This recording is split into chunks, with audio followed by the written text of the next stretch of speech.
Welcome, here I've got Samsung Galaxy M31s and I'm gonna show you how to use the camera pro mode at this device. So let's start by tapping on the camera button here to open it, and for now we are in the standard photo mode. Let's change it by using this settings bar and just simply going to the right to more. Here we have access to other modes of this camera. Now let's pick the pro mode. And here we are. This mode gives us possibilities to choose some shooting parameters by ourselves. This is useful when we want to, for example, learn photographic skills or making experiments for photography. So let me start with this settings bar. Let's go from the left. The first one button here is the ISO.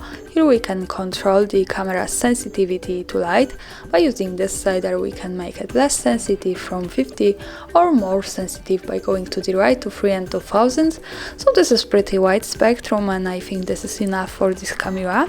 And of course we can easily go back to auto settings by just simply tap on this manual button here from the right. So now we have ISO on the auto again. The next one button here, the second from the left, is the shutter speed. So by using this slider we can control the time of taking picture. By going to the left we can make it much shorter, from 1 6,000 of second. So this is really short time and this should be better definitely to objects that are in move, for example, to frozen them with a good light. By going to the right we can make our time much longer, to 10 seconds, so this should be better to objects that are stable. And of course we can easily go back to the auto settings by tapping again on manual here. And now I want to show you the next one button, which is here, and this is the exposure compensation. Maybe you've noticed this. When we have the shutter speed manually adjusted, this button is locked because the shutter speed is kind of light managing also, and this button allows us to control the light of our picture, and the shutter speed with the ISO together are kind of exposure compensation. So to unlock this we have to be here on the auto settings. As you can see now we get access to it, so remember about this because this is here important. And here, as I said, we can manage the light of our picture.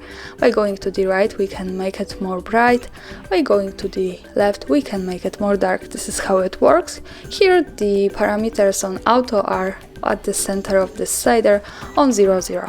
The next one button here is the focusing. Now we are on the autofocus. By using this slider we can change it to the manual one, and as you can see we have also some green signs that help us to adjust it correctly, so there's no problem to do it correctly. And this is how it works here.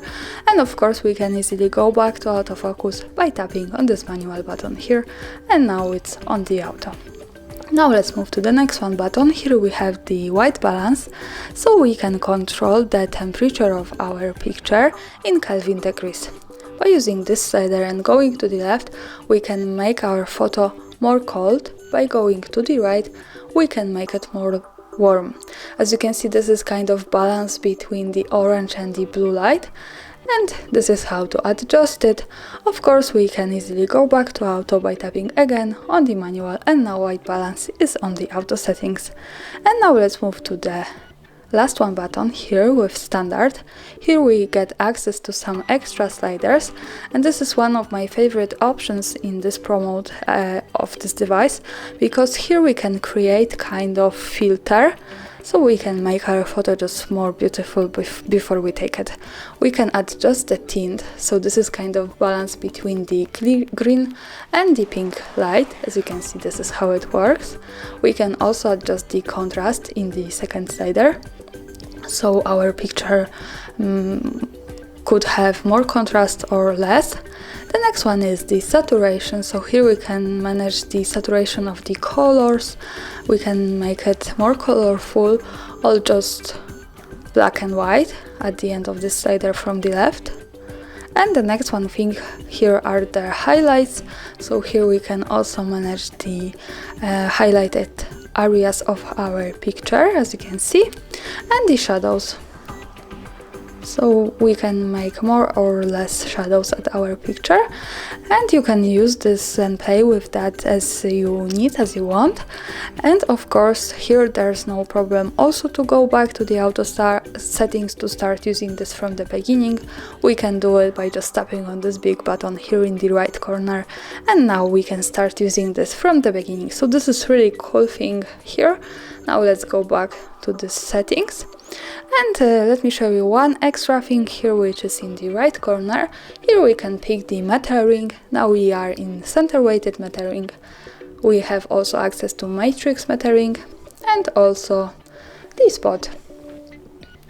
And this is how to change this. Now let me use all of the settings to take a picture as an example. So let me adjust the speed.